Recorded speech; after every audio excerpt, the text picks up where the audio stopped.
The story of American coins is never just about metal and dates, it is about moments when an entire nation paused, looked back at where it came from, and decided to celebrate that identity in something small enough to fit in every pocket. In the next few moments, you are about to step into one of the most recognizable commemorative issues ever struck by the United States Mint, a coin that crossed generations, jingled in millions of hands, and still sparks excitement in collectors decades later. From revolutionary symbolism to modern minting experiments, from everyday pocket change to high-grade treasures worth serious money, this is a journey through history, artistry, and value that proves a single quarter can tell the story of an entire nation. 1776 to 1976 Bicentennial Quarter Dollar. The 1776 to 1976 Bicentennial Quarter Dollar stands as one of the most ambitious circulating commemorative coins ever produced in the United States. Unlike limited one-year issues of the past that were often sold at premiums and rarely entered daily commerce, this quarter was designed to be used, spent,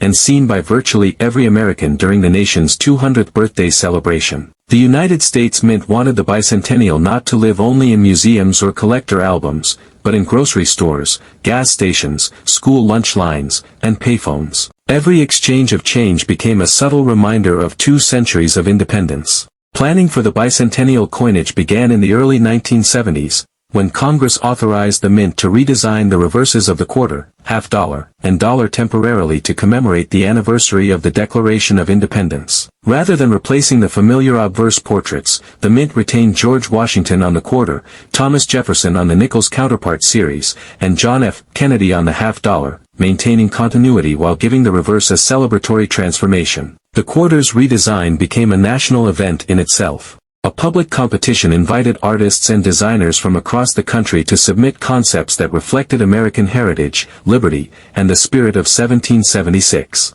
The winning design for the quarter came from Jack L. Ahr, whose depiction of a colonial drummer captured motion, determination, and patriotic symbolism in a simple yet powerful composition. The drummer boy stands facing left, arm raised mid-strike, with a torch encircled by 13 stars to the right, symbolizing the original colonies and the enduring flame of liberty. The design echoed imagery familiar from Revolutionary War artwork and historical reenactments, creating an instant emotional connection for the public. It was a striking departure from the long-standing eagle reverse used on Washington quarters since 1932. The obverse of the bicentennial quarter remained John Flanagan portrait of George Washington, first introduced in 1932 to commemorate Washington's 200th birthday. However, one crucial change distinguished this issue from all other Washington quarters: the dual date 1776 to 1976. Rather than placing a single year of issue, the mint opted to span 2 centuries in one inscription, visually reinforcing the bicentennial theme and making the coin instantly recognizable at a glance. No quarters dated 1975 were produced at all, making every quarter struck during this transitional period bear the dual date. Production of bicentennial quarters began in 1975 and continued into 1976, with mint marks from Philadelphia, Denver, and San Francisco. Philadelphia coins traditionally carried no mint mark at that time, Denver coins displayed a D, and San Francisco coins bore an S. The mint struck the quarters in 2 primary compositions. The vast majority intended for circulation were copper-nickel clad, consisting of an outer layer of 75% copper and 25% nickel bonded to a pure copper core. In addition, special collector versions were produced in a 40% silver-clad composition, similar to late-era silver Kennedy half dollars, giving collectors an option with precious metal content and enhanced presentation. Mintage numbers for the bicentennial quarter are enormous by any standard, underscoring the mint's goal of widespread circulation. Combined production from Philadelphia and Denver exceeded well over 1.5 billion coins, making this one of the most heavily minted commemorative issues in American history. Philadelphia alone produced hundreds of millions of pieces, while Denver's output rivaled or exceeded that figure. San Francisco contributed millions more in proof and silver versions, including both clad proof coins and special silver proof and uncirculated strikes sold in collector sets. These staggering numbers explain why bicentennial quarters remain common in circulation even decades later. Despite the massive mintage, collector interest in the bicentennial quarter has never faded, because the series offers far more depth than casual observers might expect. Condition plays a major role in determining value. Circulated examples typically trade at face value unless they exhibit unusual toning or minor varieties, but uncirculated coins in high mint state grades can command meaningful premiums. Coins graded MS65 and above often bring several dollars each, while top-tier examples graded MS67 or higher can reach into the hundreds, depending on eye appeal, strike quality, and market demand at the time of sale. Silver bicentennial quarters add another layer of interest. With 40% silver content, these coins carry intrinsic bullion value that fluctuates with the silver market. Even when silver prices are modest, these pieces usually trade well above face value simply for their metal content. Proof silver versions, especially those with deep cameo contrast and pristine surfaces, are particularly desirable among collectors who focus on modern proof coinage. Original government packaging and certificates can further enhance value and appeal. Design quality and strike characteristics vary between mints and production runs, which creates opportunities for specialists to pursue subtle varieties. Some Philadelphia and Denver coins show stronger drum details and sharper lettering, while others appear softer due to die wear or high-speed production pressures. Collectors often seek examples with full detail in the drummer's uniform, crisp stars around the torch, and minimal contact marks in the open fields. Luster quality can range from brilliant and frosty to muted and satiny, adding another layer of individuality to each coin. Error coins form one of the most exciting segments of the bicentennial quarter market. Off-center strikes, clipped planchets, and broad strikes occasionally appear and can sell for significant premiums depending on severity and eye appeal. More dramatic errors include coins struck on the wrong planchet, such as a bicentennial quarter struck on a dime or foreign planchet, which can command hundreds or even thousands of dollars if authenticated.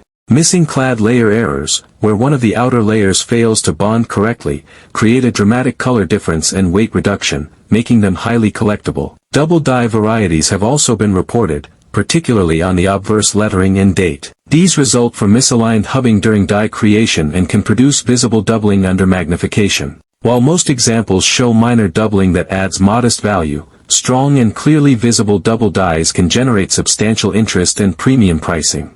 Repunched mint marks and minor die cracks or cuts add further variety for dedicated collectors who enjoy studying the microscopic details of modern coinage. The bicentennial quarter also occupies a special place in cultural memory. For many Americans, it was the first commemorative coin they ever encountered in everyday life. Children saved them in piggy banks, adults tucked away rolls as souvenirs, and families passed them down as reminders of parades, fireworks, and patriotic celebrations during the mid-1970s. This emotional connection continues to fuel collector demand, especially among those who enjoy assembling date and mint sets or themed collections centered on American history. Market value for the bicentennial quarter varies widely depending on composition, condition, and rarity factors. Circulated clad examples generally remain worth face value, though some dealers may pay a small premium for bulk quantities in very nice condition. Uncirculated clad coins typically range from a few dollars to over $10 in higher grades.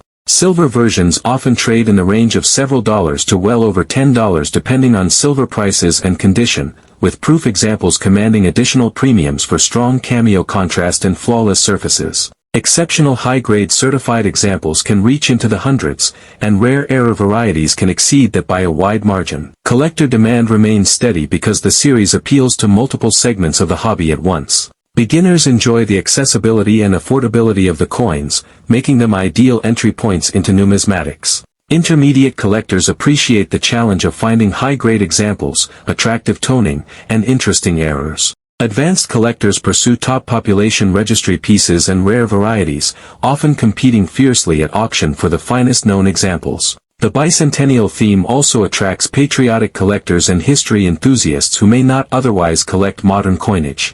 From a long-term perspective, the bicentennial quarter illustrates how modern coins can still achieve meaningful collectible status when condition, rarity, and special attributes come into play. While sheer mintage numbers prevent most examples from becoming rare in an absolute sense, the scarcity of pristine, perfectly struck coins ensures ongoing demand among quality-focused collectors. The silver issues add a hedge against inflation and precious metal fluctuations, further supporting their desirability. The design itself continues to resonate, standing apart from the standard Washington Eagle reverse that dominated the series for decades. The Drummer Boy symbolizes not only the Revolutionary War but also the idea of youthful energy, communication, and unity, themes that remain relevant long after the bicentennial celebrations faded. The dual date reminds collectors and casual observers alike that the coin bridges 2 centuries of American history in a single piece of metal. As the decades pass, fewer pristine examples remain untouched, gradually tightening the supply of top-grade coins.